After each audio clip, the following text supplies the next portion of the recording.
Well, Andrew and Leia back in full training. How's he going? Yeah, going all right so far. Yeah, he hasn't really missed a session since last Tuesday when we played, so he's building slowly. Plan is hopefully give him some game time over the next couple of A-League friendlies we got, and hopefully he gets through that, and we'll see where we go from there. But so far, signs are positive.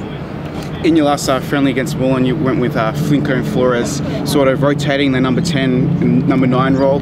Is that something you're maybe looking to implement during the season? Oh, look, there are different things we're looking at. Obviously, with a new group of players, we want to play a certain way, but within that, we want to be able to sort of strike up different formations and be able to be flexible during the game. So that's one thing we're looking at, and so far the boys are getting the understanding of our game plan, pretty well. I think next 2 A-League fixtures, friendlies, will give us a good guide as to where we're at. But I'm pretty happy with they're progressing.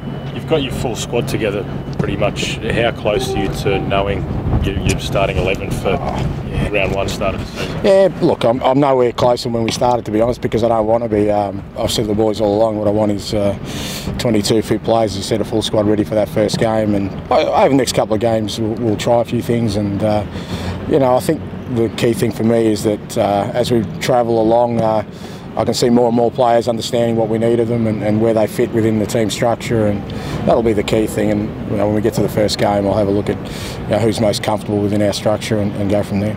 You obviously would have had a preconceived idea of most, if not all, of the players when you got here. Has anyone sort of surprised you with any elements of their game since you got here? No, look, I think within the whole group, the boys have been retained. There's been a real appetite and a wanting to learn, because we're doing things very differently from things that have been done in the past. So from that point of view, that's what I was really looking for, because I guess if there's any resistance there, it's not good for them, it's not good for us. And from day one, they've really embraced the fact that we're creating a new environment, a new way of training, a new way of doing things, and I've been really happy with the way they've gone along. But generally as a group, and again, that's the key. I mean, there's no point in me looking at individuals right now.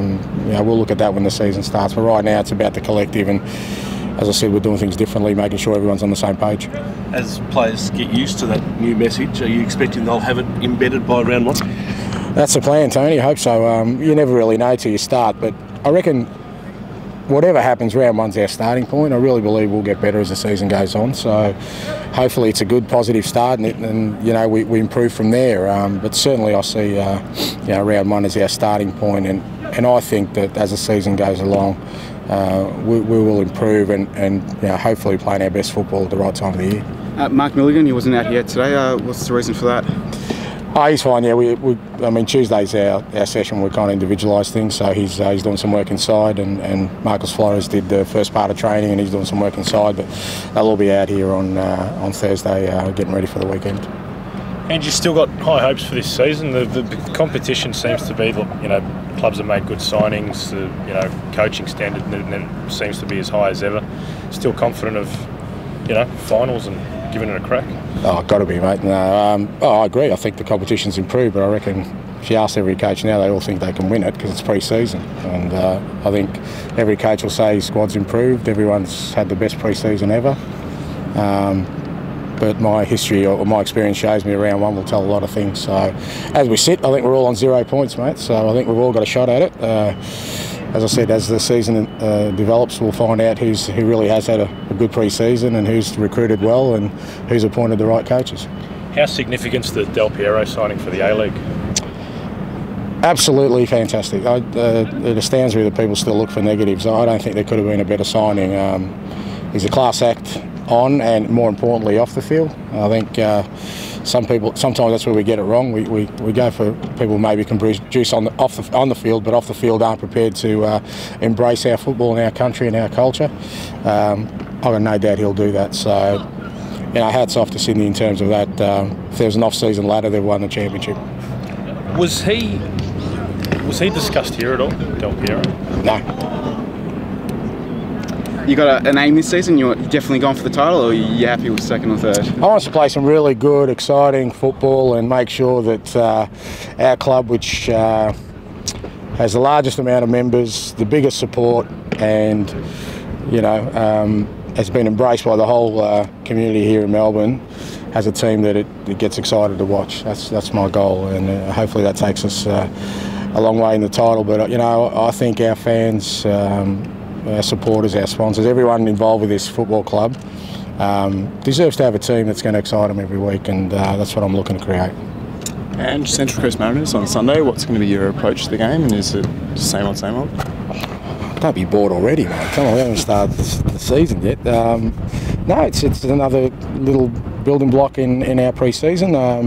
You know, knowing the Mariners and Graham Arnold, they're always well prepared, they're always in good nick, they're always well organised, so it'll be a good little test for us. And as I said, we've only got, you know, the 3 A-League fixtures, so it's important that we get maximum use out of them. So you know, there's no point going in there being protective about anything. We want to try and implement what we've been working on and see where we're at as a football club. So you know, it's a good little test for us. How's Billy Selesky's road to recovery? Yeah, he's going okay. He's had a couple of setbacks, which is disappointing, but he's on recovery again. He's working hard, so I guess when he's fit and ready, we'll get another look at including him in what we do in a general sense. Archie Thompson got on the score sheet during the week. You must be delighted that he's getting on the score sheet and hopefully bring that confidence back to victory. Yeah, he's been really good. He's been training the house down with us, and yeah, I'm rapt to see him there and yeah, scoring a goal is fantastic for him.